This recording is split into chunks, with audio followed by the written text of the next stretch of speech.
Hello and welcome to the Total Soccer Show. My name is Daryl Grove and I'm joined by a man who embraces and welcomes our VAR overlords. His name is Taylor Rockwell. Hello. Hello. I certainly do, because I feel like they're going to be able to tell me everything I've done wrong, so I'd rather just embrace it now to know that they're going to correct my behavior in the future. And I'm going to guess Spurs fans are going to be pro VAR forever and ever, unless it goes against them next time around. Pretty much. That's how it works. Yes. It's your friend until it's not. Did you see the Fernandinho quote? No. Someone asked him about, like, what's your opinion of the game? And he used a swear word and then they used the word VAR. That sounds all right. I'm not surprised. And I think I understand why they would feel aggrieved in multiple ways. We'll talk about it. That said, I think VAR was 100% on the day. This is it, right? Yeah. VAR basically lets referees get things 100% correct, but kind of technically correct in a way that can be kind of annoying if you're the one where it goes against, and if you're you've just watched Raheem Sterling pull off that great fake move and shot, and it's this glorious last minute injury time, added time winner against the odds, and then it gets deflated, but it's still technically correct. Spoiler alert. Spoiler alert. I mean, if you listen to the show, you should know the score, right? I don't know. Maybe people are going goal by goal. They expect they're going to listen to us break down one goal, then they're going to keep watching. So the actual score was on the night. Correct me if I'm wrong, because it was a wild night or a wild afternoon for us. 4-3 to Manchester City. Correct. 4-4 on aggregate Also because correct. Spurs won 1-0 at home in the first leg. Spurs go through on away goals. All the way correct. Because yes, that Sterling goal was ruled out on review. Because that Sterling goal was ruled out on review, we're going to talk about that. We're going to talk about all of the goals. Yeah, they're all interesting, right? But I think, Daryl, we should start at the beginning. Let's start at the beginning. Yeah, we're going to do this basically chronologically. Yeah. But let's start with an overview, because I think the big question about this game is, why was it so crazy? Yep. There's the drama at the end, but more importantly, I think, in terms of why this game was so crazy, is what was going on in the first 20 to 25 minutes when there were literally 5 goals. And I want to emphasize 5 goals in the first 21 minutes. And I want to emphasize what you're saying there by saying that, normally, view behind the curtain, we will say there's a goal in the first half. We'll kind of try to set ourselves up to record by going back, and instead of watching the halftime show, we'll go back and watch that goal and really break it down so we have a good handle on it. Then we'll go to the second half. Yep. Our apologies to the studio crew. Yeah, and here we kind of decided there's too much happening. There's no way we're going to be able to get a narrative on this. We're just going to take a break. Halftime is 15 minutes. Yeah. You maybe get a couple of minutes grace. We would have had to watch at least 21 minutes. So the math just did not add up. It did not. No. It did not. So we've rewatched it. We've got some ideas, but we're going to start with the tactics, as you said. Yes, because I think this is the reason, right? It's the tactical setup of both teams is what led to those first 21 minutes being full of chances and goals and wackiness and excitement. Yeah, and I think in the way that the first game was a little bit more aggressive than we thought it would be from both teams, so too was this game. Yeah. City were less aggressive the first. Spurs were aggressive, and City were more conservative than we expected. Yeah, that's right. That's right. This game, though, I think... Sorry to correct you. Both teams, refreshing your memory. I kind of can't remember the first leg, to be honest. So crazy was this one. But yeah, it was basically City coming out in what I think we dubbed a 4-1-5 almost. That was the shape. Yeah, because, it was. So back four, obviously. Then not Fernandinho, because he came on later. Gundogan as the holding midfielder. And then theoretically, it's like a 4-3-3, right? With Gundogan central and Kevin De Bruyne and David Silva with him. But those guys would go forward and spread wide. Yep. Then Sterling and Bernardo Silva were wide, and Sergio Aguero's up top. So 4-1-5 was the shape. Man City were just looking to spread it out and kill Spurs out wide, right? I think spread it out, but also overload. There were multiple times when we would see that 4-1-5, but then 4 of that front 5 would all be on one side or all on the other side. And I think the idea is that you kind of not only are Spurs trying to stay compacted in the middle, but if you start to pull them over just a little bit to one side, then now they're compact and being dragged, and it leaves 30 and 40 yards of space open on the other side, usually for Bernardo Silva. So you'd have one side, everybody over there, and then a big switch, and suddenly Spurs are kind of scrambling. Spurs are scrambling because, as I said, they're in a kind of a 4-4-2 with a diamond in there. Is almost what we saw. They switched it up a lot in the first half, genuinely. Well, essentially, it starts with the 4-4-2 diamond, and because of all these goals, Pochettino changes it after City scored their third goal. I think we'll get into the specifics of that maybe in a minute. But then he changes it again, even after that. Yeah. Oh, there's so many tactical switches in this game. Yeah, but I think, so the idea for Spurs, I think, was maybe just crowd the middle.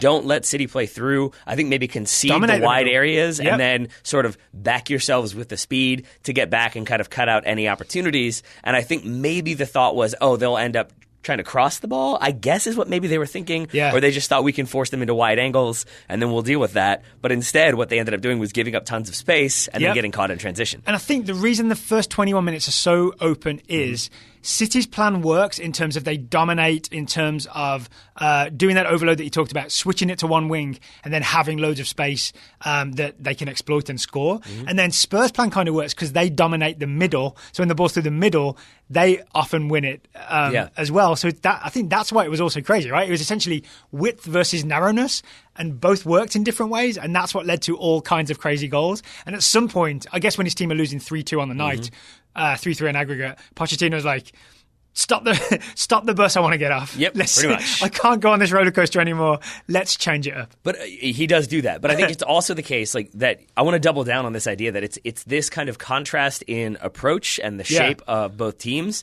It really does figure massively into what ends up happening, because on top of those, like the difference in approach, you then have that early goal from Raheem Sterling that really does kind of open it up, because then I think both teams are really going for it, but they're both kind of stretched and all over the place. Yeah, there's a dramatic emotional element to it as well. Right? And I think they were kind of perfectly set up to focus on the attack and allow for attacks. I think City helped Spurs with some of their attacks. But I think it was then like shout out to Emerick Laporte. Yeah.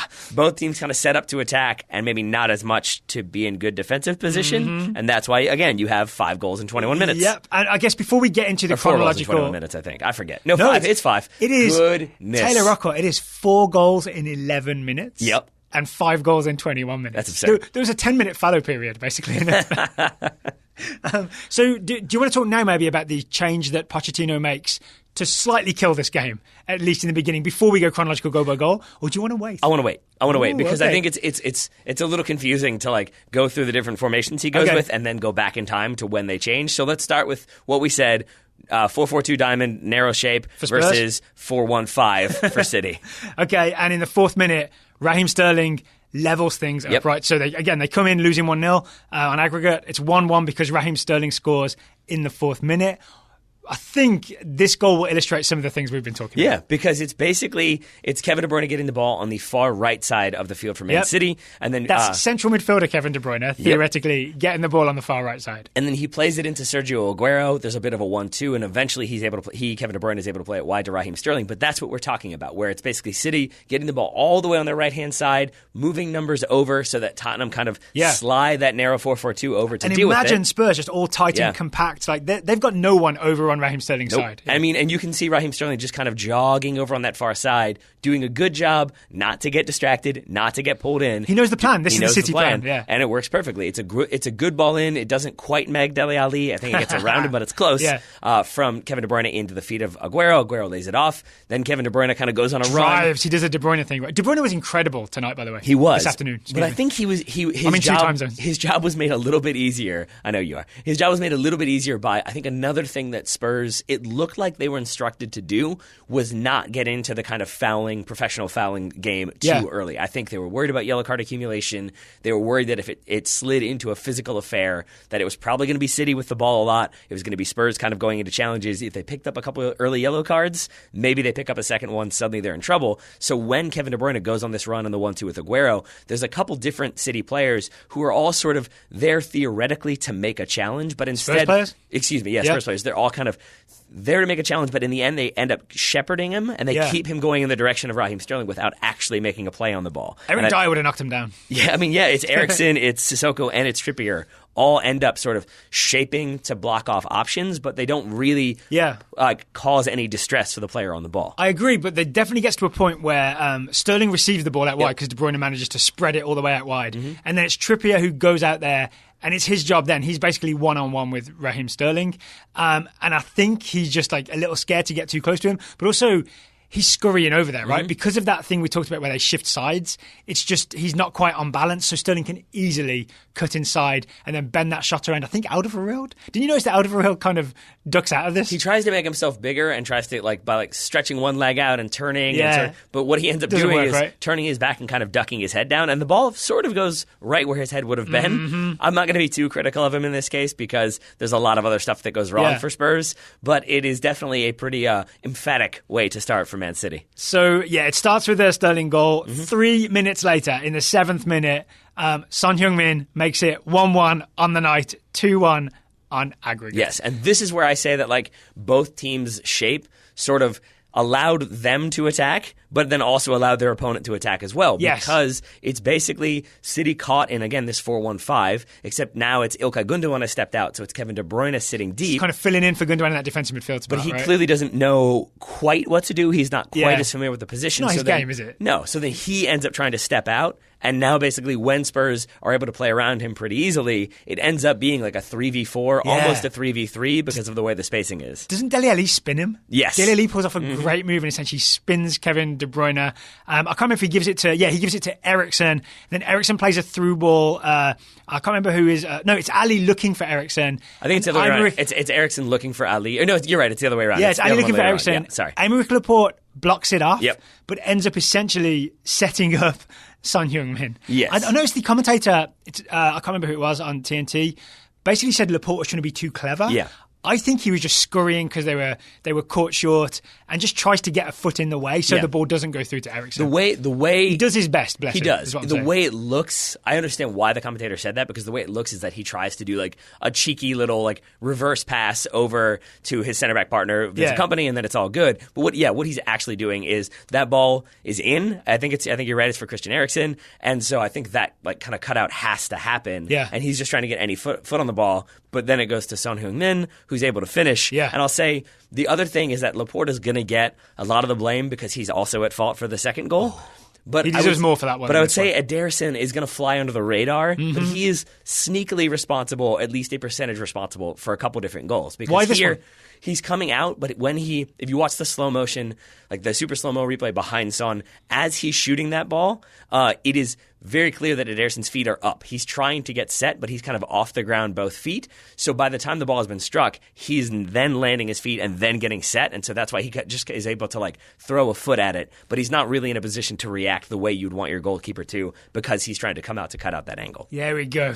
So Laporte kind of doesn't do him a favour either, right? Because then Ederson has to react. And just to underline our tactical principles here, again, this was City were spread wide. Spurs had loads of numbers through the middle. Yep. That's why they could do all that quick passing through the middle and overwhelm Manchester City, right? Yeah. That's why there are all these goals. And Taylor, there's more goals. There is. Because in the 10th minute, it's Son Heung-min again. He makes it 2-1 on the night to Spurs. This is where Laporte's really to blame, right? It is. It's Man City in build-up. Laporte takes a touch far too far forward. But it's also the kind of ruthlessness of Tottenham once again, that these two first goals are basically, there's a tiny opportunity that they exploit, and because that counterattack is so efficient and so deadly, they can turn a tiny opportunity into a slightly larger one and a slightly larger one, and they build and build and build. And when I say build and build, I mean very quickly build and build and build. And it just kind of opens up that much more space. That's what happens for the first goal. That's certainly what happens for the second goal. But yes, it's definitely Laporte. We think trying to probably execute what the City game plan is, which center backs get the ball, but because they're in that 4-1-5, you don't really have many passing options in the middle. So I think it's incumbent upon the center backs to kind of push that ball forward into the middle. Take your space, basically, go forward, and then try to find the pass. The difference here being that you're supposed to take your space and maybe look to see their space instead of playing it into an area where Lucas Moura is already reacting. Yeah, I think Laporte basically does the right thing. I think it's weirdly a failure of technique, right? That maybe just the touch is maybe twice as far ahead of himself as he wants it to be, and that's when Lucas Moura pounces. And again, this is a good thing with the Spurs setup, is they've got that midfield diamond, and then the two strikers, at least to begin with, are Lucas Moura and Son Heung-min. So there's a lot of pace ready to go as soon as they are ready to exploit any City mistakes. And so I think you're correct there. I would add just one little thing, which is that I also think it's the aggressiveness of Spurs in this counterattack. That it's not as though that heavy touch is so obvious that Lucas Moura is like, oh, okay, I guess I'll try to get to it, and then it's a foot race. Almost as soon as Laporte has taken that touch, Lucas Moura reacts. And I think he recognizes this might be too heavy of a touch. At the very least, I'm going to cause Laporte problems, and he's able to get to it very quickly. But it's that aggressiveness in the press and counter from Spurs that I think, again, cause problems. I know Lucas Moura's politics, and he is reactionary. There we go. He's also very technical. He's very skillful. You pointed this one out. It's not just that he gets to that ball first and like beats out Laporte. It's what he does. He clever, kind of lifts it over Laporte, who's on rushing, so that not only has he then played himself into space, he's completely removed a Man City center back. And then I think Laporte is kind of desperate to try to make a play as much as he can, but isn't able to do really anything in the end. And then the other thing about Spurs' aggressiveness is that Eriksen and Son are kind of joining him straight away, right? Which is basically how this happens. I think not Kieran Trippier. Trippier, Kyle Walker is scrambling back so that in the end he can't, again, similar to Trippier for the Sterling goal, Kyle Walker just can't make a play because he's just running so far backwards and Son is running forwards when he receives the ball. Yeah. He's just off balance and he's got no chance. It's like if the house is already on fire and he's like, I'll throw a water balloon in and maybe it will work. Yeah. Like he's trying to get back just to be in some semblance of a position because it is a 4v3 counterattack in favor of Spurs, and I think he's just trying to even the numbers, Kyle Walker. But he ends up overrunning and maybe keeping some players on side that might have been offside potentially. Yeah. But then also, because he's overrunning to try to get into the right shape, he's just sort of then trying to figure out where the ball might be because Dele Alli is also in the space where Son Heung-min is. So I think Kyle Walker is kind of splitting the difference, but running backwards, but not really able to see. It's really all Emerick Laporte's fault. Yeah, unfortunately, he ends up being good for John Stones. He almost ends up being like a little bit of an agent of chaos, though. Where I think then Son is able to take that touch around, and now Ederson is even more stranded. But it's an excellent finish from Son. It's okay temporarily for Man City because 1 minute later,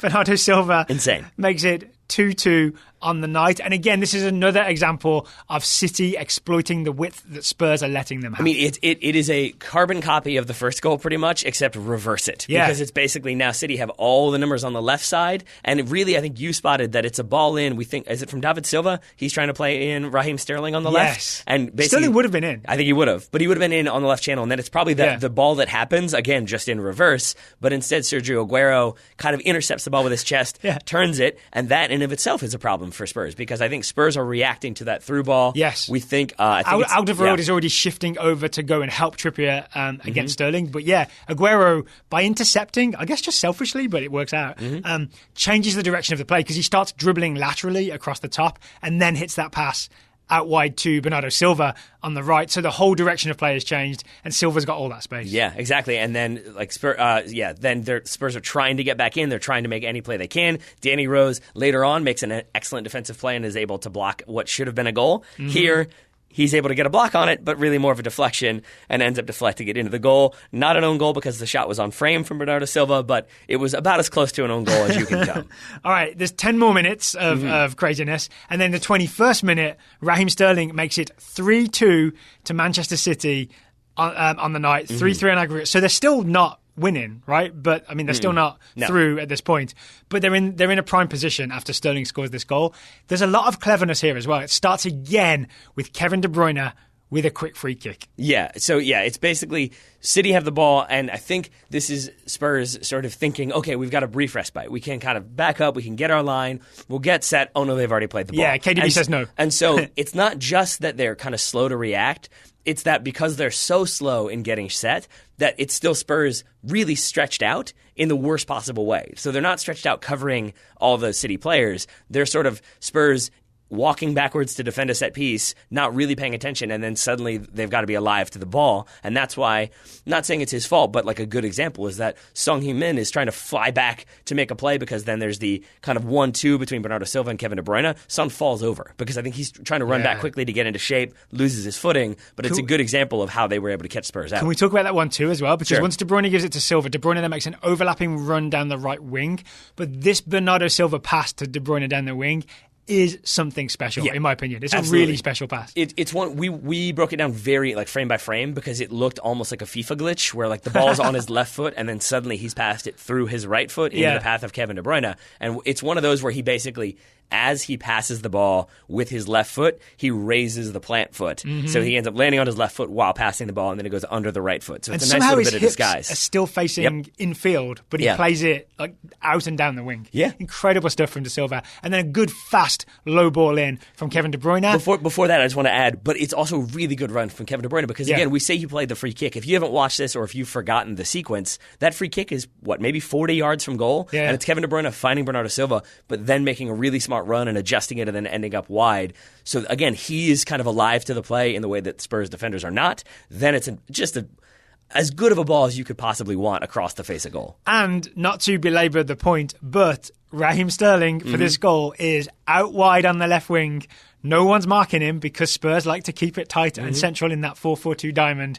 De Bruyne spots him and Sterling has the run on Kieran Trippier. Kieran Trippier, I don't think ever sees him. He never looks behind himself. Because Sterling has exploited that wide space and come in and arrived at the far post. 3-2 to Man City. And exploits it is is a good word there, because I think if you're Kieran Trippier, he thinks, oh, Raheem Sterling's standing on the touchline. Yeah. If that ball goes across, I'll let it go. Then I'll run over. From the first 20 minutes. Exactly. And then I think he thinks, oh, it'll go beyond me. I'll run out there, and then it will be me versus Raheem Sterling. I'll make him go back. Oh, he's at the back post. Whoops. And Raheem Sterling is there. Right. And at this point, 3-2 to Manchester City is when Pochettino says, I want off this roller coaster. But we'll tell you how he gets off the roller coaster after an ad break. What should we do instead, Daryl? Should we talk about today's sponsor, Simple Contacts? Yes! I think we should. Today's show is sponsored by Simple Contacts, the most convenient way to renew your contact lens prescription and reorder your brand of contacts from anywhere in minutes. It's vision care for the 21st century. I can vouch for it. I put these contacts in my eyes after I order them from Simple Contacts. All right, and how do you order them, Daryl? What's the process like? Take us through it. You don't have to go and sit in a waiting room. This is good. If you have a prescription, you don't have to go and renew it every year by doing the same thing year after year after year. They will renew your prescription with an online vision test. You can use your phone or your laptop or your iPad or whatever it is that you use, and you can do the vision test from, I actually can't remember, I think it's 10 feet away. You have it put 10 feet away, and then they give you the thing that you recognize from the opticians, with the letters, and you have to read them out loud. Then you put your eye up to the camera, and they'll make sure that with your contact lenses, if you go up, down, left, right, there's no redness, nothing bad. An actual, I've forgotten what they're called, but the doctor version of optician, ophthalmologist? One of those things. An eye expert doctor. There we go. Will take a look and make sure that you are good to renew your prescription. A licensed doctor at that, we should add. Yeah, as they say, all you need is your current contact prescription, an internet connection, and 10 feet of space. Basically, that'll get you covered. Right, 10 feet. There you go, and it'll get you rolling. If you have an unexpired prescription, you just upload a photo of your or your doctor's information and order your lenses. Right, yeah, so if you've already got the prescription, you're good, right? You can still use them. So if you have to do the vision test because your prescription needs renewing, it's only $20, which is, I'm sure you know, is a lot cheaper than going for an appointment, which could be like $100, $200. It could be free to have the appointment, to have to go there and wait and sit. And I've said this before. I think Ryan Bailey made fun of me of this when I mentioned this earlier. But like having to call and wait, my doctor's office, it takes like 20 minutes because I guess they're very popular. But it's just even that can be really stressful, and then you have to like budget the time to do that. Yeah. So just the idea of being able to get it done and getting on your way, it is worth it to me. And here's the deal. When you actually order your contacts, you can get $20 off your contacts if you go to simplecontacts.com/TSS20. That's TSS20. Go to simplecontacts.com/TSS20 or enter the code TSS20 at checkout. You'll get $20 off your contacts. Quick thing to add, Simple Contacts has been rated 5 stars over 4,500 times on the App Store. And key thing here, you can text with the support team, and you can always deal with a person, so you're not dealing with like robots who are going to keep repeating the same system and somehow recommend that you restart the system. That's what they always go with, and I never fully understand why. And a final reminder, this isn't a replacement for your periodic full eye health exam. You should still do that occasionally. But in between, you can use simplecontacts.com/TSS20. All right, so there we go. Get $20 off one more time. What's that? Simplecontacts.com/TSS20. Or just enter the code TSS20 at checkout so you can save time, save money, and save yourself a headache with Simple Contacts. Thank you so much to Simple Contacts for sponsoring today's episode. Mauricio Pochettino cured his headache after those 3 goals had happened by changing things up. We have teased this for 23 minutes, which is brilliant because that's exactly when Pochettino did this. Hey, there we go. Because after the Sterling goal, it's 3-2. The narrow thing, I would make the argument as well, the narrow diamond thing, even though Spurs had scored 2 goals, they'd scored 2 goals through Aymeric Laporte mistakes. Yes. Whereas Man City had scored 3 goals through tactically exploiting the wide spaces. Yeah. Right? So Pochettino says, no more of this. Diamond is out. We are now going 4-2-3-1. And I want to emphasize something because I think that's really like a very smart point there is that because you could argue but the counterattack's working. They're winning the ball back. They're getting their chances. But the reality is if you're banking on like City making obvious enough mistakes that Spurs can counterattack, while at the same time City are very obviously like scoring goals and having no problems, maybe you'll get another goal or 2 if you're Spurs, but City also might get 4 more. I think that's right. I think if Pochettino had stuck with what he was doing and Guardiola stuck with what he's doing, this game finishes like 6-2, 7-3 or whatever to Manchester City. Yes. So Pochettino did the right thing by essentially, honestly, making the rest of this first half really boring compared to the first 20 few minutes and the last 20 minutes or so. Because basically they drop into a 4-2-3-1, as you said. It's Son on the left. And why does that change things? Because now you have... you were about to describe the formation. I was. Yeah. Son on the left, Dele Alli in the middle, Christian Eriksen on the right. Then you've got Lucas Moura as your kind of lone striker. And then you've got Sissoko and Wanyama getting that right in the middle in that 4-2-3-1. And I think the idea is that then Son and Eriksen can kind of block off those wide passes. They can not necessarily always track the fullbacks making those runs, but at the very least, they're there a bit more. Out wide. Yeah, they're more defensive there. And also, you then have to worry about them on the counter from the wide positions. And did you notice as well, when Spurs had the ball in this final 20 minutes of the first half, they could maintain possession for longer periods because they could spread the ball around and make Man City do more work, essentially, right? And so I think it worked. The confusing thing is then they change it again before the halftime comes. But that wasn't the plan, right? No. I think it was the injury to Sissoko. Got it. Injury to Mr. Sissoko means they essentially, because of the injury crisis, right? No Eric Dyer, no Harry Winks, that they don't have really any other defensive central midfielders to bring on. So Dele Alli has to drop back in to where Sissoko was, and Fernando Llorente comes on. And you can't play that 4-2-3-1 with Llorente as like the pacey striker who's going to run it behind. Not going to work. So you end up with what I would call more like a 4-4-2, basically a basic 4-4-2 with Llorente and Lucas Moura alongside him, or maybe just underneath him, depending on how you want to call it. I would agree. And I would also say in the moment we thought, this might come back to haunt Spurs, because it felt like, they're bringing in Fernando Llorente. He's going to be kind of the hold-up player, but is that what they need right now? And then when we saw him working back defensively, to his credit, he tried to do a lot defensively, both at the end of the first half and then obviously throughout the second half. But he didn't quite have the wheels that you wanted. He certainly didn't have like the physicality. Threat was gone as well. Yeah, you didn't have the physicality and defensive presence of Sissoko anymore. So I think then you kind of can't do the defensive job that I think Mauricio Pochettino wanted his squad to do. And so we were both wondering, is this going to end up being a big mistake from Pochettino? And it almost was, but was not. Didn't I literally say to you, I might end up having to eat these words, but there is no way Fernando Llorente is the guy that comes on and changes this game. Yeah, you did. And you were right for most of the game. A good 30 minutes or so. Because he was like losing headers to Vincent Kompany, losing headers to Aymeric Laporte, right? He was not really contributing anything. Well, I think part of that in the end, he contributes nothing with his head or his feet. Well, I don't know, because I would say I take your point that like when he was kind of trying to stretch the defense and he was in those like center back versus forward duels, he wasn't as successful because it's long balls. He's just trying to make something happen. But even in the lead up to Spurs, their third goal? I get confused with how many goals were scored. Yeah. Third goal.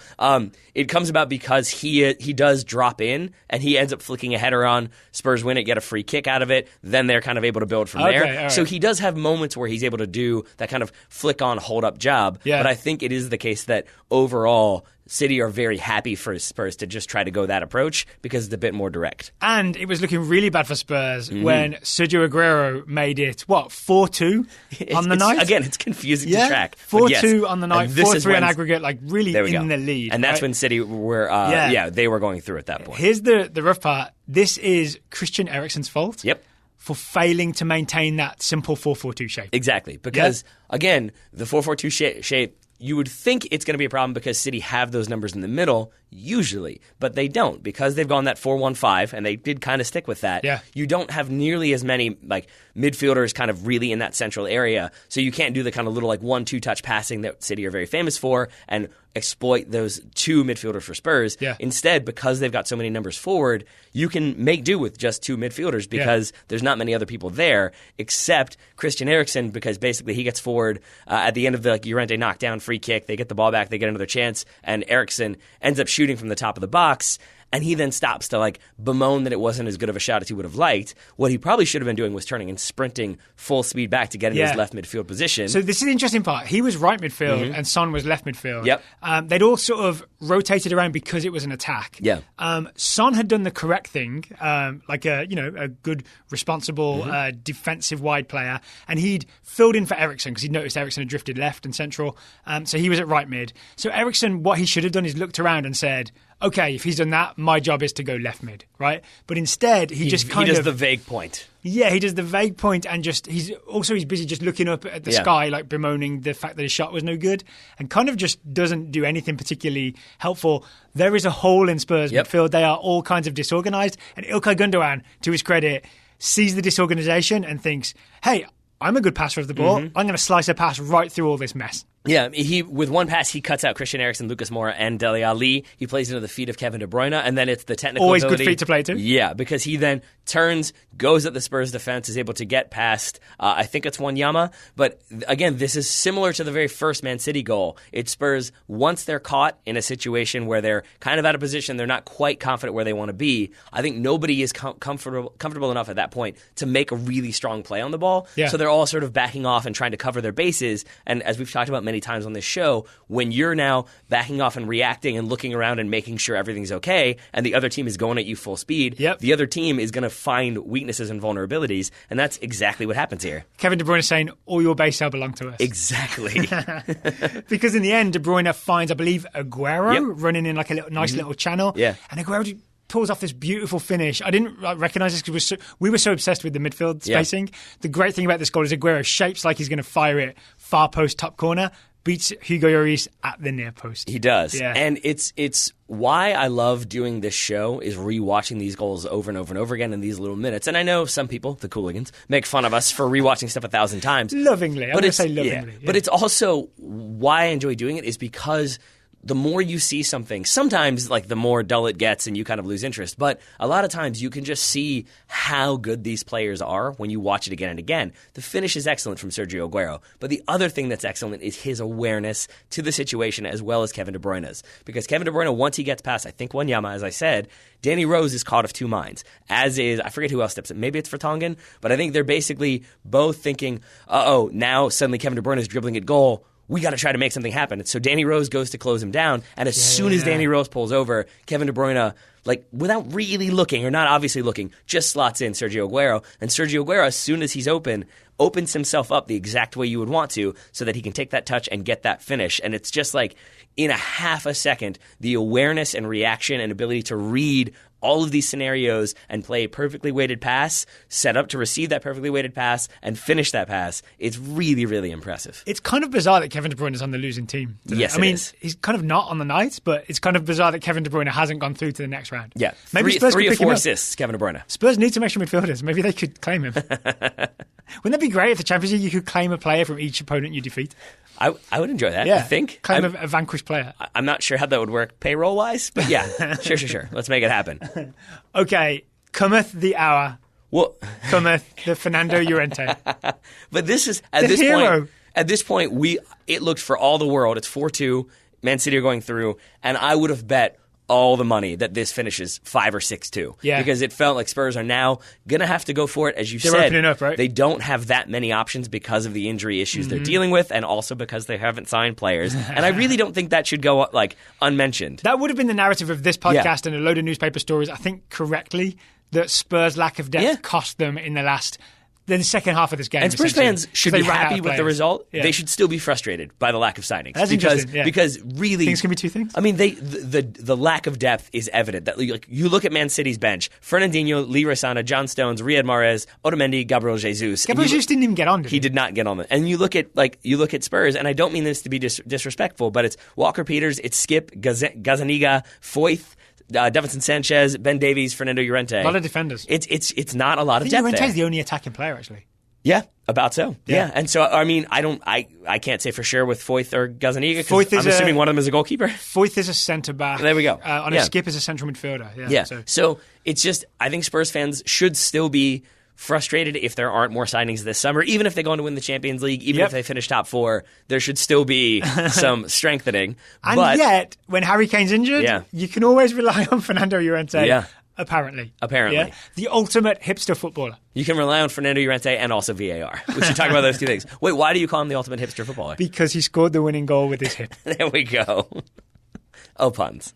All right, let's talk about this one. Let's get into this. And this is where I say, to start off, that Ederson is going to be low-key responsible for some stuff, and he probably won't get the blame. The first goal, he's not quite set. For this one, it's a corner that comes in, and that's what Llorente scores off of. But before that, it's a corner from the other side of the field that Ederson goes for, doesn't quite handle, and ends up kind of not even like pushing out of bounds, but miscontrolling, and it ends up going out for another corner. Yeah. If he punches this clear or handles it better in traffic, there's no other corner. Yeah, there's no more goals. This is true. Yeah. All right, before we get into this, I just want to note, there is an incredible, I'm going to call it master set-piece theatre, an incredible thing that Spurs pull off on this set-piece, right? But I think maybe we should get into that after we get into the incident with Fernando Llorente. Okay, so the cross comes in.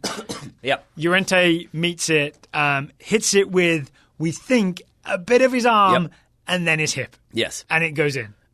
There's no think for me. There's definitely one angle you can find on Twitter. I don't think it was shown to the official when the VAR happened, but it definitely hits He's not allowed on Twitter mid-game. He is not. It definitely hits his right. Well, I think the controversy was more so that why wasn't he shown this one angle where it clearly does hit the elbow? We kept getting that one angle where maybe it did, and I think the color commentator, who we didn't love, but he did get this one right, that you can see his muscle twitch, which indicates that it's been hit. The reverse angle, it definitely hits the elbow, goes off his hip, goes in the goal. So I understand why the City players and the fans felt like this should have been gone to VAR. It does go to VAR, but I 100% understand why it was upheld as a goal. I mean, the ref watched it enough times to have a firm opinion about what he wanted. He did scratch his head at one point, which I think is definitely telling that he was thinking maybe this way, maybe that way.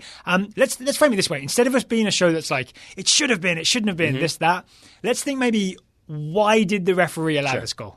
So I think there's a chance that he doesn't think it hits the elbow. Okay. I think there is a chance because those angles really were kind of inconclusive. Only if you're like Zapruder filming it would you say the muscle tenses, and I think it tenses because the ball has hit it.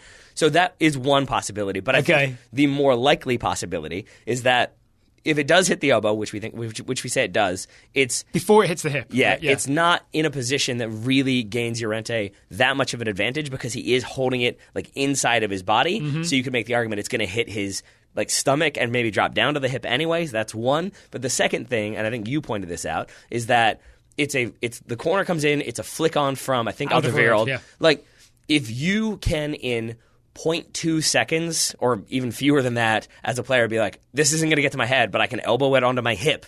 You deserve to score that goal. Because there's no way that you could react that fast. And that's what we get to, is I don't think he has the time to react and put his elbow where it needs to go. Yeah. I think the ball gets flicked into his elbow. And that's not just a moral argument. That's a laws of the game argument, right? Because the referee is supposed to take into account distance from where the ball is played to where it hits you in the hand. You can get away with what looks like handball if it's played at you from a very close distance. Yeah. And the fact that it's your teammate, I think doesn't make a difference, right? No. So the fact that Alderweireld heads it essentially into Llorente's arm and then hip, I think the distance may be, I don't know the referee's gone this deep on it, but I think the distance may be the thing that makes it allowable. Yeah. I'm going to guess that the VAR crew said, you might want to look at it. It looks like it hit his elbow. He looked at it and said, even if it does, which we think it did, but he may not have known that, even if it does, it doesn't. It's not like it goes off the elbow and into the goal. It's not like he used the elbow to control it and then he hits it in. It touches the elbow and then touches his hip, but in real time it was to touch. It was that fast. Yes, there's no big difference here. So I think in the end it just looks like, it goes off his hip and goes on the goal. He didn't gain an advantage. He wasn't seeking to gain an advantage. It's a goal.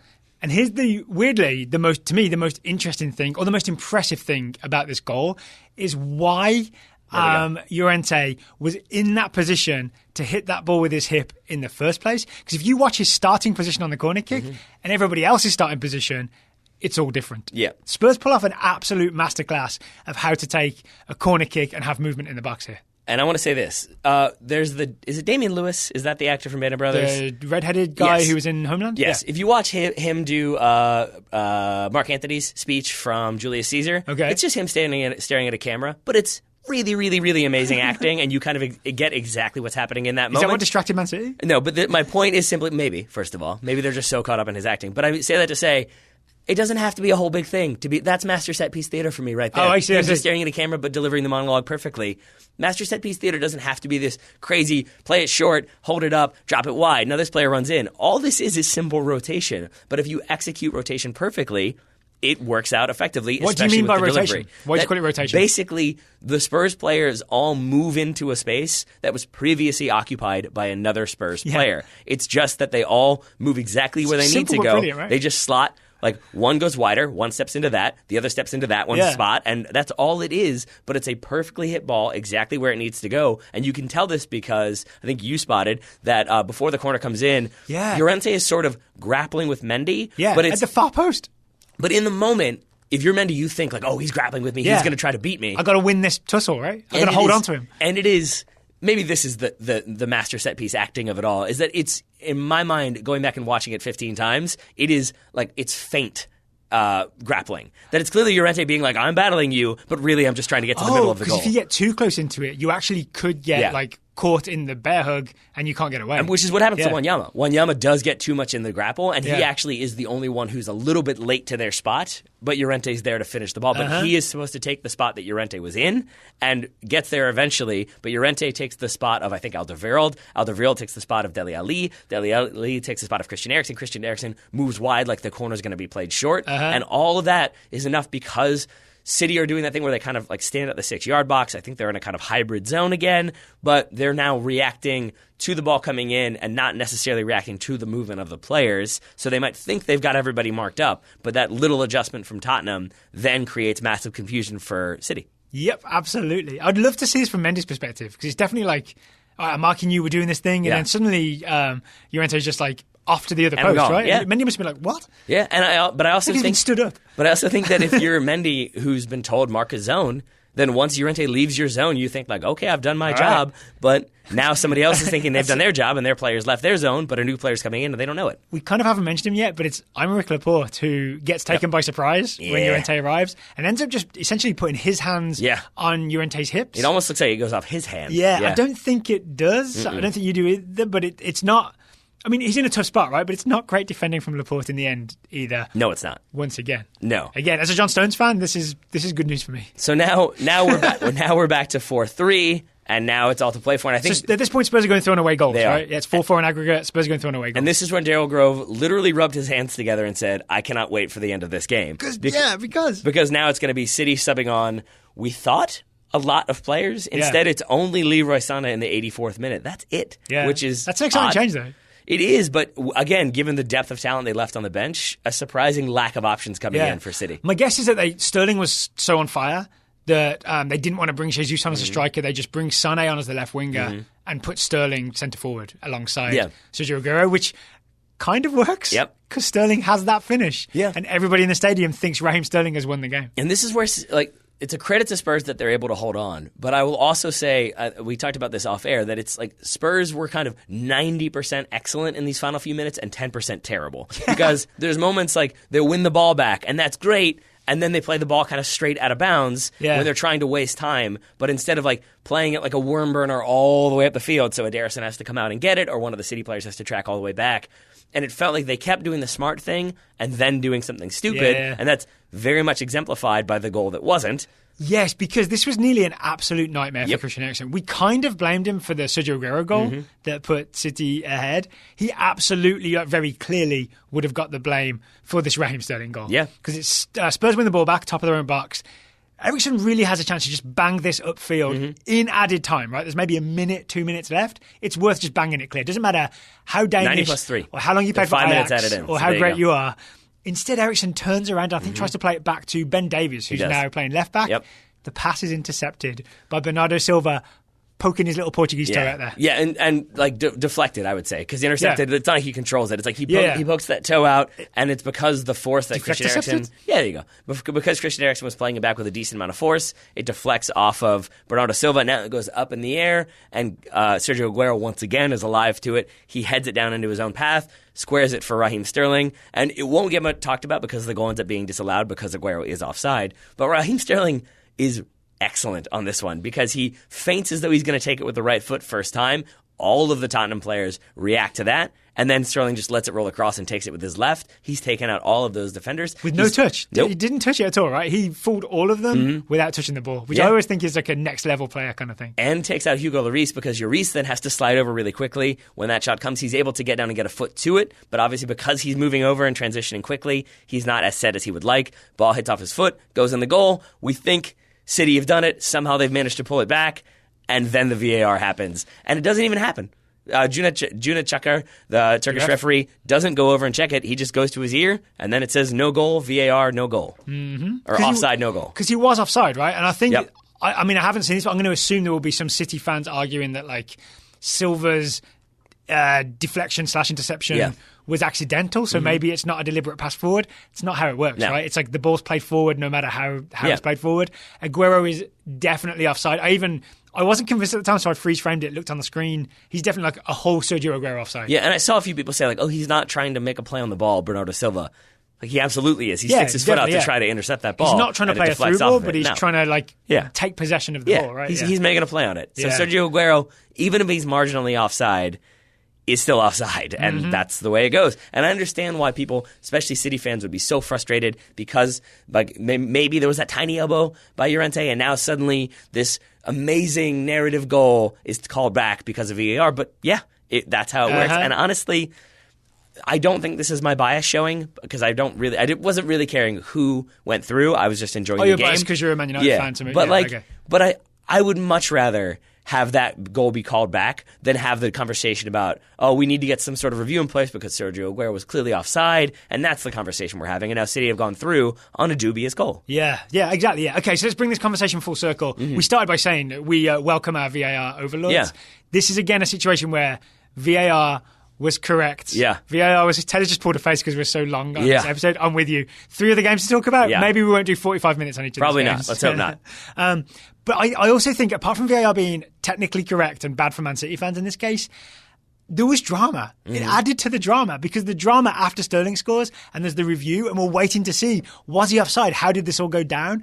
That was drama. The moment when the ref says no goal, that was equal drama, right? And if you're watching soccer for the drama and the emotion and just to have that roller coaster, VAR gave that to you. It doesn't necessarily take things away. Even when it takes a goal away, it gives you something to watch and enjoy and soak in. The only thing I think is missing is maybe the officials just need to get a little bit more like acting classes. Because the referee here, Chucker, he sort of just puts his hand in the... He blows the whistle, draws the VAR and just puts his hand up to indicate, oh, it was offside. Yeah. But we need a more dramatic hand turn. Yes. You remember the theatrics. The very flamboyant referee that had the montage. Yeah. We need that guy to be doing Champions League. He should run a class. He should just do the VAR for Champions League. If something's being overruled, he just runs on and very flamboyantly gestures and then runs back off. That's what we need. So I think this feels like a good time to end this conversation. I have one more thing to say. Of course you do. These two teams are playing each other this weekend. Yes, they are. 7:30 a.m. Oh my God. I can't remember who's hosting, but it's Spurs Man City or Man City Does Spurs. it matter? Does it matter who's hosting? Kind of. Which has obviously had huge implications in the Premier League title race. It is City hosting Tottenham. Oh, so it's the same place, different time. Yes. Yeah. No VAR this time, though. So maybe that'll make the difference. So one Champions League game done, reviewed. Yeah. 3 more to go. This show's going to be 4 hours, right? I'm going to say reviewed in all caps and bold underlined. That's how reviewed that one was. That one was. The other ones will be reviewed in a regular font. Smaller font. No underline. 8-point font? Yeah. Sure, yeah. So we are going to touch on Juve Ajax, on Barca Man United, and on Liverpool Porto. Yep. I really thought Juve Ajax was going to be the drama. Yeah. Turns out I was wrong. Turns out you were wrong. Before we get to those 3 other games, today's show is sponsored by our friends at The Athletic. It certainly is. Premium sports writing, and especially premium soccer writing, because The Athletic had a huge announcement this week. What was it? They now have 7 full-time soccer writers. Which is a big deal because before they had 1. They had Paul Tenorio. Paul Tenorio now has some support, which is very good. He certainly does. I think we've got the numbers right there. At the very least, there are 6 new full-time on-staff soccer writers at The Athletic. I want to say I can name them because I've seen this announcement enough. Matt Pence is now full-time. You got it. Felipe Cardenas, who's been on the show multiple times, right? He was their Atlanta guy. He's now going to be writing full-time about American soccer. 2. Pablo Mara.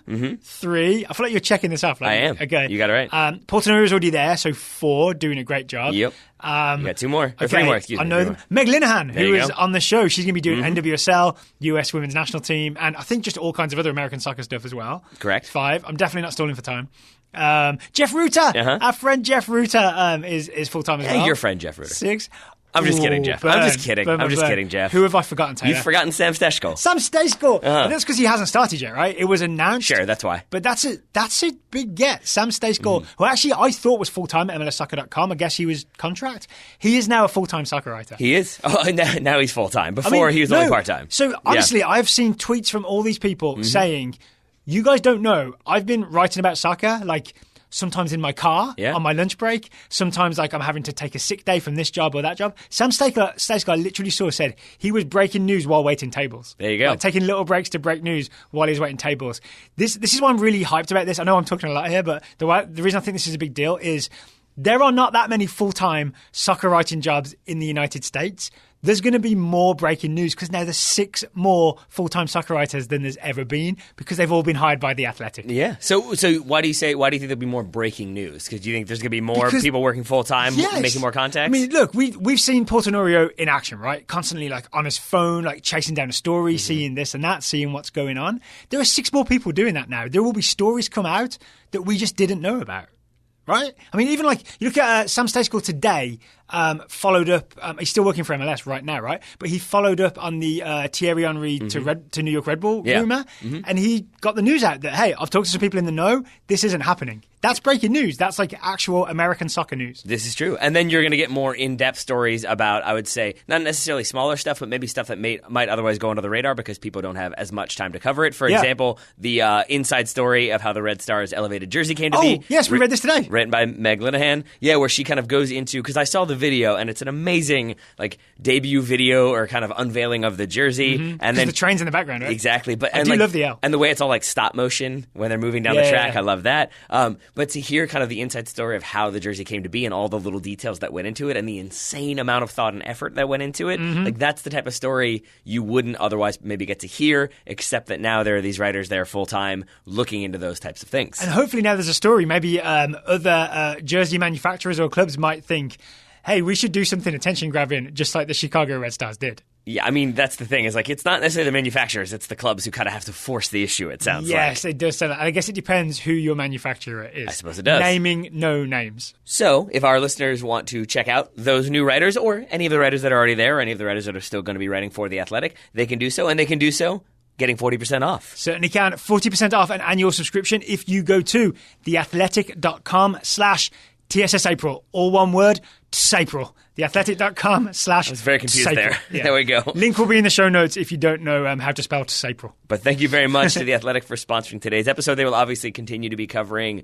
the bigger European leagues, the bigger European clubs, and obviously the bigger European competitions like the Champions League, which we're now going to get back to, talking about Juventus's home loss to Ajax, which I did not see coming. A lot of people didn't see this coming, but in hindsight, it makes sense, I guess. If you see that Ajax beat Real Madrid, now they beat Juventus, and everyone's hyped about Ajax, it kind of, like the narrative kind of fits now, if that makes sense. It does, except that Juve, as Ryan Bailey and I talked about over the weekend, they did lose this weekend, but that was because they rested like every single player, so it was a fully rested squad. I don't think Ronaldo even traveled for their game this weekend, so it felt like a fully fit... Was the game in the US? It was not. Oh, okay. Shocker. So it was a like fully rested Juve team at home, and you have to believe that they were going like full force for the Champions League at this point, given that they've pretty much got Serie A locked up. Right? I think mathematically no, but yes, it's locked up. I think there's like 6 games remaining, and I think they're 17 points ahead or something like that. So I kind of expected them to come out guns blazing. I mean, maybe they took their foot off the gas a little bit. Ronaldo took the lead for them with that header. Right, let's get into that first goal. Sure. Ronaldo makes it 1-0 by getting his head to a corner kick in what's actually a really well-worked set piece, and then Ajax kind of screw it up as well. Yeah, pretty much. That's a good way to put it, because it's corner kick, and I think the entire goal of the corner is to get Cristiano Ronaldo open. So there's sort of a scrum of players, Ajax going with the man-marking system. There's like 3 or 4 Juve players marked by 3 or 4 Ajax players. Matthias de Ligt is trying to mark Cristiano Ronaldo, but I think, again... And that's them putting their, like, basically best marker, best centre-back on Juventus' most dangerous player on set pieces, right? But it's always this is the downside to man-marking. It's always the struggle of when you've got everybody marked up, but you've got all these bodies in the box, it does...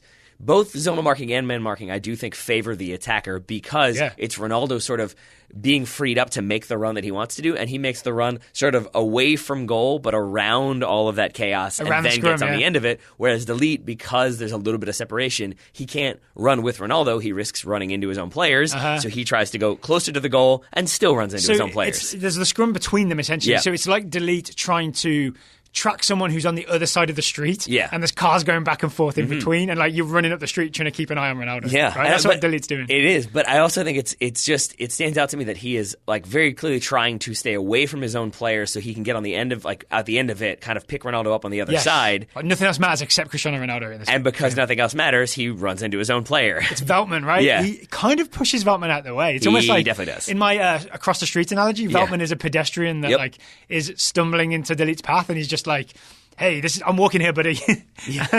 Pushes him. This gets called back and looked at for VAR, right? As if maybe Bonucci had pushed Veltman down. But it's Delite. It's absolutely Delite who pushes Veltman down. Bonucci definitely puts a hand to Veltman, but I think it's after Veltman is already very much going down. Yeah. And then Bonucci does a very smart Bonucci thing of then kind of steps over Veltman and further blocks off Delite, so that basically Ronaldo is unmarked, uncontested. And when you have that, it usually is going to end in a goal. 1-0. But, okay, so we haven't been able to watch the full 90 minutes of this because we put so much focus on the Man City Spurs game. I think maybe in the future we'll do like maybe before the semi-finals, we'll do a deep look at Ajax and what they're doing and what makes them so good. Obviously a lot of like brave short passing and a lot of pressing is the basics of it. But let's just get straight to because that was the narrative, right? It's like, I love that Ajax don't know how to finish a game off, that they're still just like playing an all-out attack system and almost let Juve back in on a couple occasions. But we should probably go into how there was a situation where Juve had to be let back in the first place.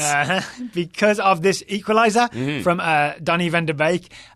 There's a lot of weird stuff happens in the build-up. I think the first thing worth pointing out is the absolutely supreme technique from Donny van de Beek to control a ball that he didn't know was coming to him. It was coming at pace. It either took a deflection or a teammate jumped over it. Yeah. And 3 touches, he's got this ball down, turn, side foot finish, equaliser for Ajax. I would say down and turn is in the same step because he basically receives it. Well. He's turning, he's opening up his hips because he's sort of trying to turn onto frame so that he can shoot. So he receives it with his left foot, but it is a shot coming from Ziyech. So that's so much power behind it that when he receives it with the left foot, it kind of pops up onto his right knee. That's the second touch. The third touch is the shot because he's put himself in a position to now shoot on frame, and is helped by the fact that pretty much, except for Szczesny, the goalkeeper for Juve, he is active the entire time. Everybody else stops and puts their hands in the air, including the commentators, who, when this ball goes in... They just said no way, right? It's a good, calm, in-step finish to the side netting from Donny van de Beek, under incredible pressure, with the goalkeeper coming out, needing to score this goal. But I love that the commentators sort of went like, oh, well, that's not a goal. That's a premature celebration. And then they went way over the top the other way because I think they realized, like, oh, we're wrong. It's a goal. So then they were like, inexcusable defending. So why did they think, and why did a lot of Juve defenders think this was definitely offside? And why wasn't it? Well, they thought it was offside because it looked like he was a good 3 or 4 yards offside, similar to Sadio Mane for Liverpool's opener today. Yeah. We'll talk more about that in a bit. But yeah, I think it's basically, it looks like, the shot was on target or going on frame. Donny van de Beek standing offside. He stops the ball and then he shoots. Of course he's offside. Go back and watch when that shot is hit, when the ball is struck. De Sciglio is a good... I think it's De Sciglio, right? It's the right back. I'm fairly confident. Is a good 5 or 6 yards behind the line of play. It's like he's playing him so onside that no one even notices De Sciglio. Well, right? and then it's made all the better from the wide angle because De Sciglio then does step out and then immediately puts his arm up and really emphatically is calling for offside. But he does... He does the telltale thing, though, of continues to walk away from the goal while calling for offside. He doesn't run over. It's the sort of like, if I'm not in the camera shot, then it's not my fault, even though it's very clearly my fault. This is like in practice where something's gone wrong and you say, everybody freeze. And there's always someone who knows they've done something wrong or they're in the wrong spot and they just start trying to sneak into the right spot. It's pretty obvious. De Sciglio. It's pretty obvious. Freeze, De Sciglio. Freeze. Worth noting as well, the initial shot that comes through that De Beek controls is from Hakim Ziyech. Yeah. And I just love the slight predictability of that because Hakim Ziyech always shoots. If only one of us had said that 2 minutes ago. Oh, you did? I'm sorry. A lot has been said tonight. A lot has been said. Well, that's been double said, so everybody definitely knows. But it is sort of the like, for all of the beautiful passing and the beautiful technique displayed by Ajax, this goal comes from a blocked cross that falls to Ziyech, who then has the shot that then is stopped by Van de Beek. So it is the sort of like, let's try this. Okay, it's in the back of the net. It's not the sort of pass, and just tap it in nice and easy. Delite with the winner from a corner kick. Yep. So he's essentially making up for his earlier error when he fails to mark Ronaldo. There's a beautiful poetic irony to this, leading to at least 2 newspapers went with the headline, Control Alt Delete, which actually doesn't make sense. It doesn't make any sense. Because it's not what happened, but it's so funny that I think it's worth going with. And then he Control Alt Delete, does that restart your computer? Yeah, that would only work if if the game had to be replayed. Exactly. Yeah. If it forced extra time, maybe, then it would work. Maybe. Yeah. But instead, this is where puns don't work, is all I'm saying. But yes, it is delete, and it is vaguely similar to what happened for Juve's opener in that it's a little bit of a disguise. It's Daley Blind and Matthias de Ligt at the top of the box. They're marked by Alexandro and Daniele Rugani, and it's sort of just a 2v2 situation. I don't even think it's that much of a screen from Daley Blind or anything like that. I think Rugani picks him up and stays with him. I think it's just that Alexandro never gets that touch. There's never that contact. There's never that sort of left back, not a centre back, right? I'm not sure why he is marking Matthias de Ligt. I think it's maybe a mismatch. Or it might just be that Ajax have other taller players, and so other taller players are there. But I think that was one thing the commentators were asking is, why isn't it Bonucci? Why isn't it Ronaldo, who maybe should have been on him? Because their centre forward is Dusan Tadic, right? I don't think... Oh, who's the older gentleman? He's 35 years old, striker. Klaus-Jan Huntelaar. I don't think he's on at this point. I think he comes on really late. So it's not like there's some big tall striker to worry about. Dusan Tadic is not a threat in the air. He's a threat on the floor. And so that's an issue. I would also say, though, that even then, if it's Alexandro, he should be able to defend a cross or a corner, as the situation is. But I think it is a big part of it is that because he is kind of standing off and waiting for that run from de Ligt, I think theoretically the idea is then as de Ligt comes in, he can kind of pick him up, make contact, kind of obstruct the run a little bit, just cause him a little bit of difficulty. Oh, and then maybe the idea is Bonucci or someone is zonal, so they can attack the ball and just Sandro can just kind of just slow him down on the way or something. Because doesn't Bonucci come flying out but doesn't get ahead to it? He does, but I think it's just that Alexandro, because he never obstructs, because there's never any contact, he just kind of backs off and then sees the ball, and now he's playing the ball. So he's not made any contact, he hasn't obstructed the run of de Ligt, and now he's not even really marking him anymore. He's just trying to play the ball, and he's doing so from a static position. He's just jumping up to try to win the header, but Matthias de Ligt, because he's got the delay, can now go in and attack that ball, and that is very much what he does. He attacks that ball. So 2-1 to Ajax. I mean, he heads it from 8 yards out, right? It's a big header. Bang. 2-1 to Ajax. Ajax are through. I believe it's a Spurs-Ajax semi-final because this thing has already been drawn. All right, you ready to move on to the other games? Other than to say that I think, as you said, we're going to try to watch a little bit more Ajax, be a little bit more prepared. Maybe do an actual a semi-final preview, breakdown, how tactics, all that stuff. Yeah, absolutely. Okay, the game I'm sure you don't want to talk about. What? Was there a game? There was a game in Barcelona. Liverpool? I do not. Let's talk about Barcelona, Manchester United. Sure. Man United went to Camp Nou with a 1-0 deficit. The idea was to try and turn it around. Did not happen. Barcelona what if the idea wasn't to turn it around? Then this went exactly as the idea was planned. to increase the deficit. Yeah. If so, then they succeeded. So obviously 2 great goals from Leo Messi.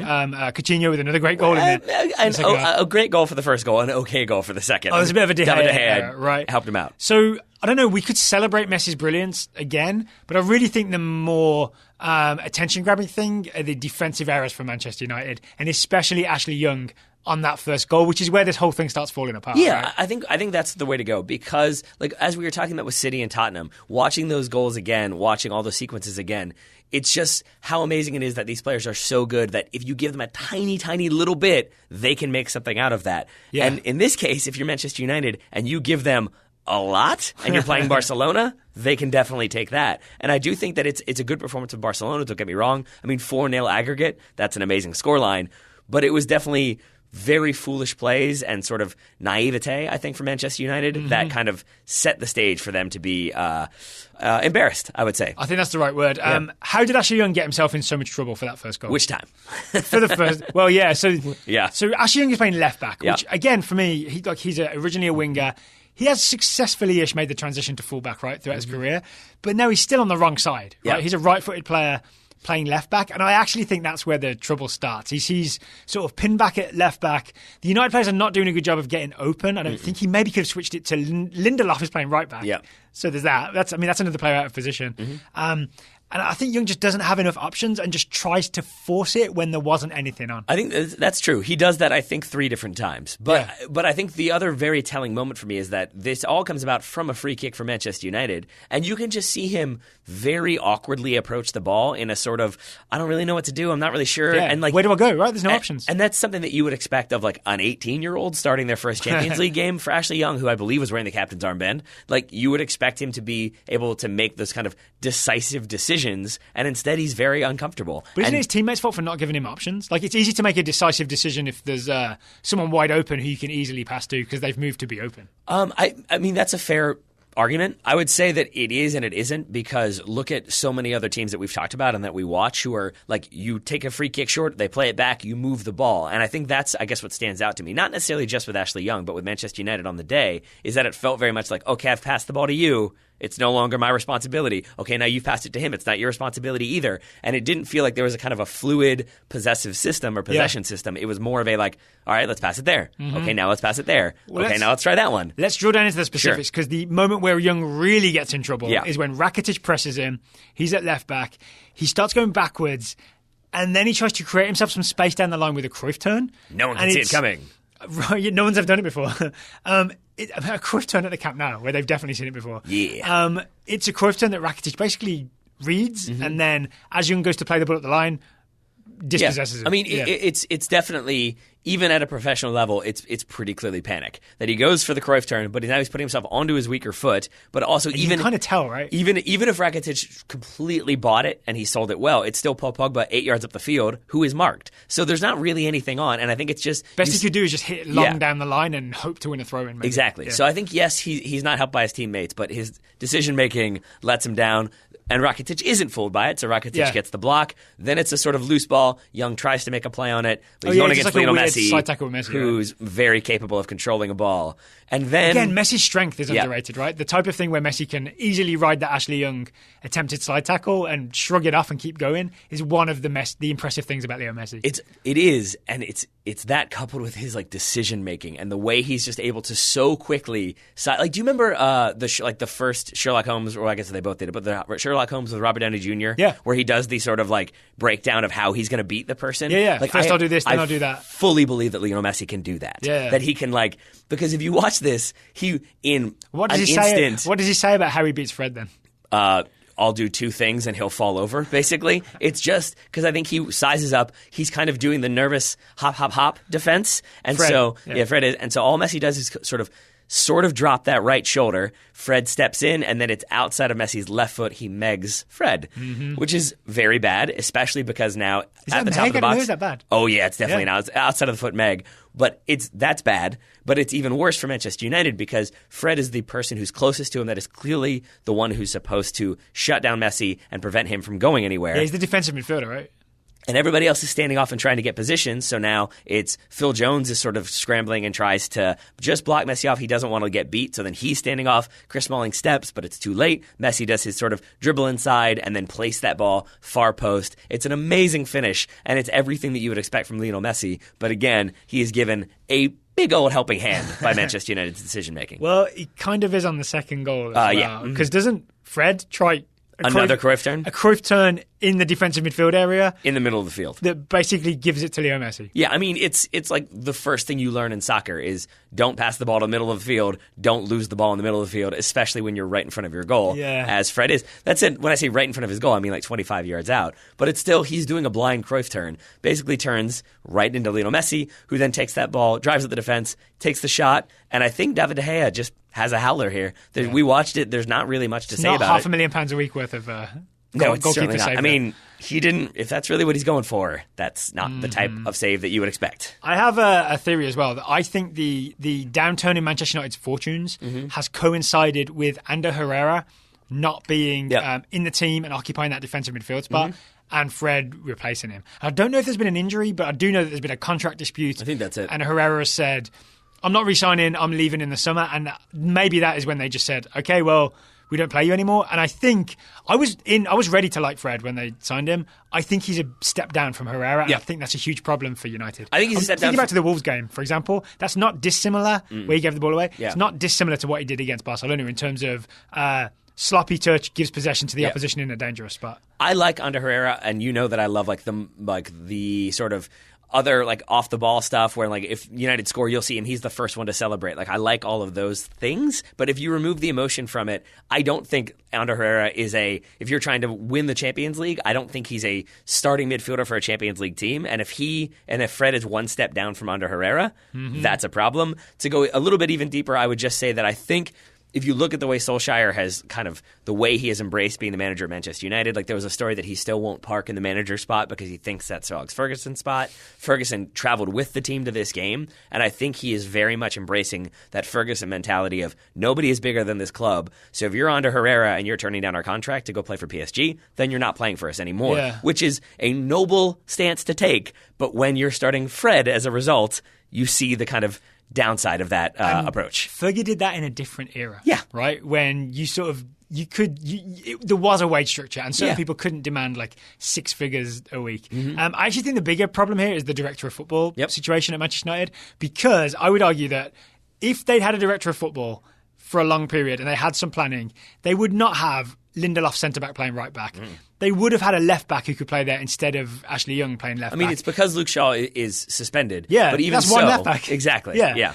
And they would have had the Ander Herrera thing maybe sorted so that he could play in that position. Yeah. You know what I'm saying? So like those 3 spots are all, to me, a result of a failure of long-term planning. Yeah. And which is director of football is supposed to take care of that stuff. I would say that, and then like another example of that would be like continuing to sign players who are probably not like where you need them to be. I'm shocked they haven't given Antonio Valencia a contract. Not that I think they should. It's just it's kind of been what they've done is keep renewing the same players. I think so. You've got this big squad. Nobody's leaving. It looks like everything's good. But I think if you have that director of football, they're very capable of saying, okay, that player's past it, that player's past it, we got to move them on. Yeah, we spent some money on this guy, but it's not working. Let's get him on. And instead, I think they've kind of gone the route that they've been going, which is we've signed a manager that people seem to like, and it's very popular, and everybody's happy, right? We'll sign him some big players, and we'll see what happens. Yeah. And I think it's going to be more of the same. Oh, dear. Before we move on, we should note it finished 3-0 on the night. Did. Felipe Coutinho got himself a goal and then kind of told the Barcelona fans, I don't hear you. I just got a goal. Yes, and it's another one where like it's a great goal from Felipe Coutinho. Finish, It's a like drive at the defense again, but like cut inside a little bit, shoot from distance, bury it in the like far corner. But if you watch the build up to it, it's a good like 10 to 11 pass sequence from Barcelona where they move the ball around. And we watched it. We kind of came to the same conclusion, which is at no point did Manchester United look like they were up for it. It was kind of consistently Barcelona players having time and space. The first goal, I think, or in the lead up to the penalty, maybe it was Victor Lindelof like trying to mark 2 players at once. The exact same scenario times, here. Yeah, and so there's a real problem for Lindelof. He's playing right back. He didn't really have much protection at right mid. Whoever was playing there, I think Lingard was playing there for a while. It was Alba was pushing up and Coutinho was there, and Lindelof was always trying to split the difference between 2 of them, which is just one of those players is enough to give you nightmares. 2 of them is just an impossible situation for someone playing out of position. Absolutely. And so then it's even more telling to me that he is marking Coutinho when this long ball from Messi comes in. Messi not under any pressure. I think you spotted Anthony Martial could have put a toe in and maybe blocked it. He just kind of looks at it and is like, that's not my job. He like literally leans towards it, and I think probably is like, oh, it's Messi. I'm not messing with that. And to be fair, it's the 70th, 67th minute. They're 61st. 61st. I know. I thought it was 67th. It's 61st. 3-0 down on aggregate. Yeah. I can see the situation of being just like, oh, we're done. Yeah. I get it. I get it from Martial. But it's very telling to me that Lindelof leaves Coutinho to go mark a wide open Jordi Alba. Jordi Alba knocks it down to a now wide open Felipe Coutinho because no one has helped cover. So it's just those moments I think are very worrying for Manchester United fans, of which I am one, so I am very worried. All right, so Barcelona are through their semi-final. They will play Liverpool in what should be an absolutely magnificent game. I think the game we paid the least attention to was Liverpool's massive win over Porto. Yeah, it's because they really wrapped it up in the first leg with that 2-0 That's kind of the thing. Is like, and it was also the case that 4-1, right? 4-1 to Liverpool. 6-1 on aggregate. 6-1 aggregate.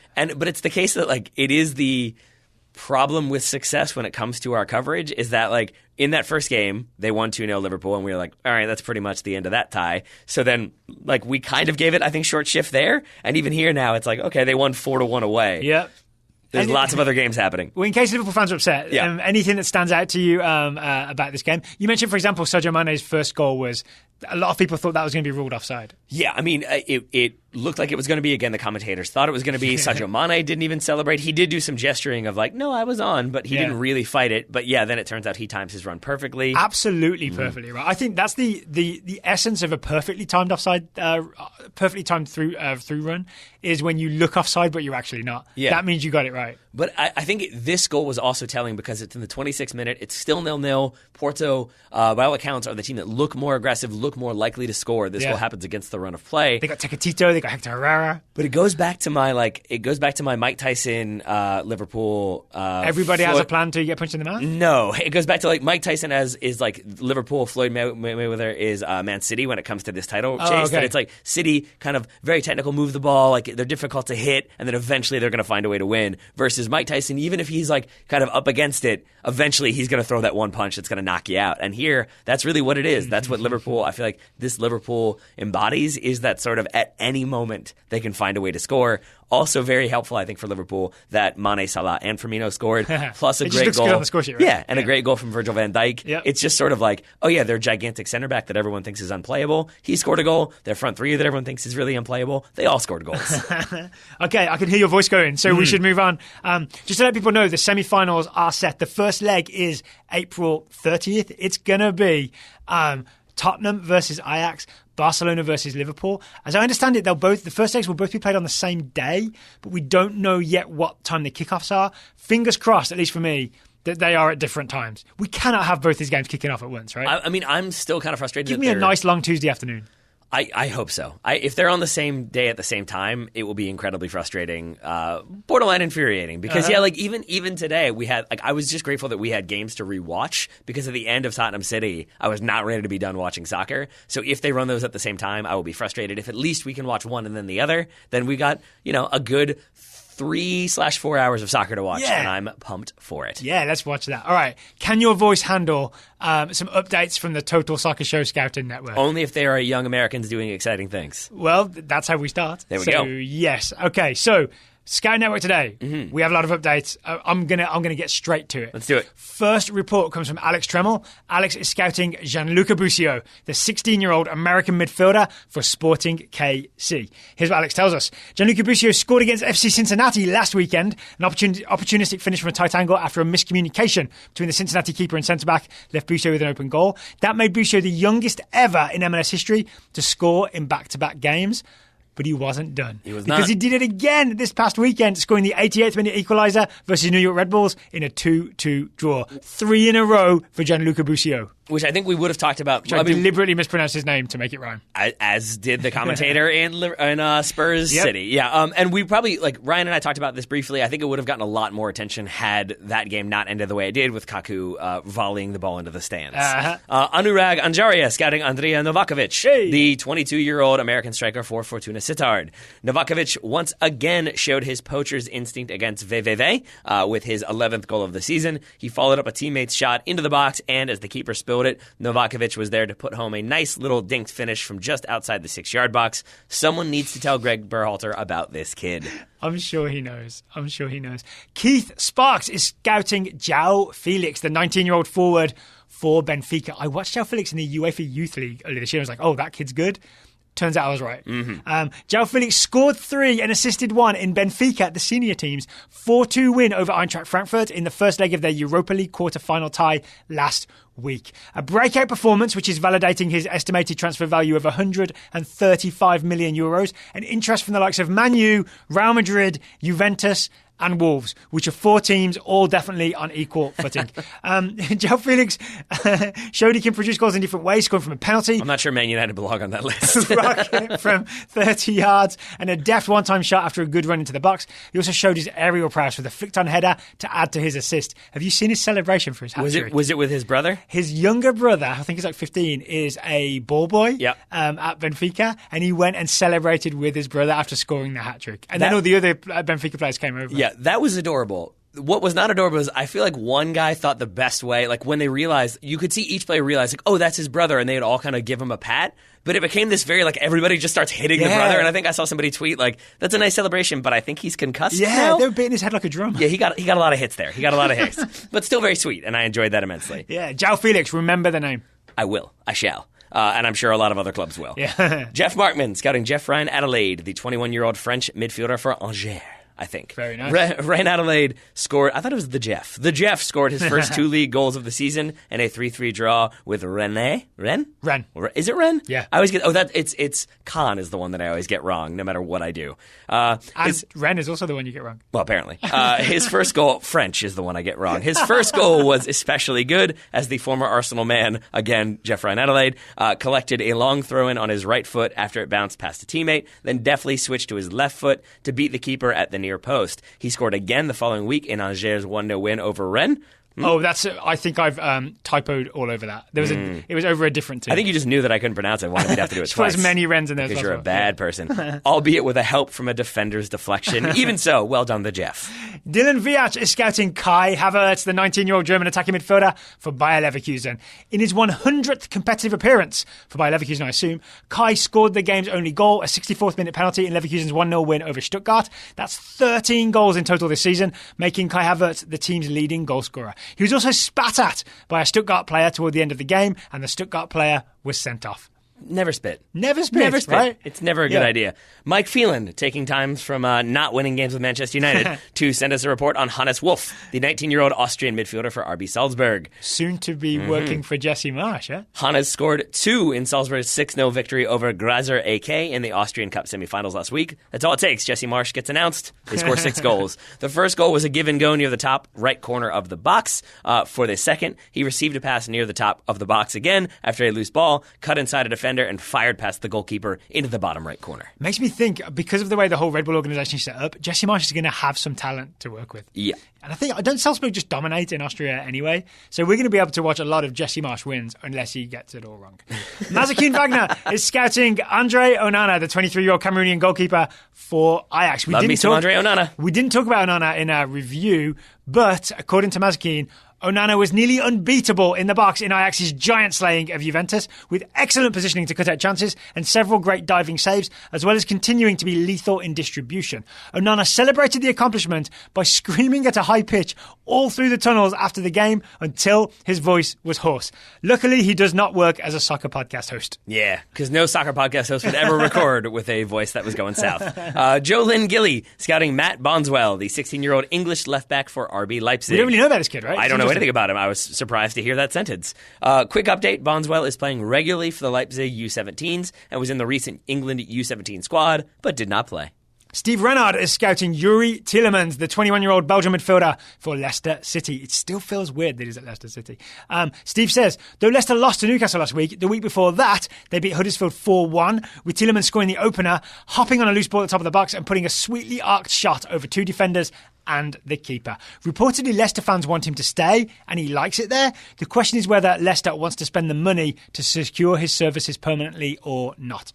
I enjoyed that report. I did listen to all of it. I did find myself spending a good 2/3 of it thinking it is weird that Yuri Tielemans plays for Leicester City, given where he started in the scouting network and then the move to Monaco, and it just felt like, oh, he's going to be at Real Madrid pretty soon. Leicester City is not where I would have expected. I think, I guess I'm being disrespectful to Leicester by just saying they're just not a glamorous club in the way that you think of Tielemans' career arc going. Yeah, but I guess Premier League is the Premier League, isn't it? It's the Monaco kind of disaster is what's caused this, right? Like Monaco, instead of being a springboard, it's kind of a sinking ship at one point this season. Yeah. And Tielemans was like, Leicester, where they make the crisps? Yeah, let's go there. Springboard into a sinking ship? Is that what we'll say? All right. That works for me. Final report comes from John Adams, scouting Shayon Harrison, the 21-year-old English striker for Melbourne City, on loan from Spurs. He has had the weirdest career. Right? Harrison grabbed his second... Should have the word on loan permanently from Spurs. Oh, okay. Oh, I see. He's always on loan from Spurs, right? Yeah. Permanently on loan from Spurs. Unless he's playing with the U23s. Yeah. Harrison grabbed his second A-League goal in Melbourne City's 4-1 win at home against Brisbane Roar, lingering at the back post, and so he was in the right spot to collect what appeared to be an overcooked cross. He went past a slightly confused defender and placed the ball inside the upper far post. Oh, I actually haven't watched the video of this. Now I want to watch it to see why the defender is slightly confused. I hope Shayon Harrison tapped him on the shoulder and then went the other way or something. That would be perfect. He may have learned that when he was with the Shrimpers, I think. They're crafty. They're a crafty bunch. Yeah. Okay, thank you to everybody for all the scouting reports today. Wait, it's Yeovil Town, isn't it? I don't know now.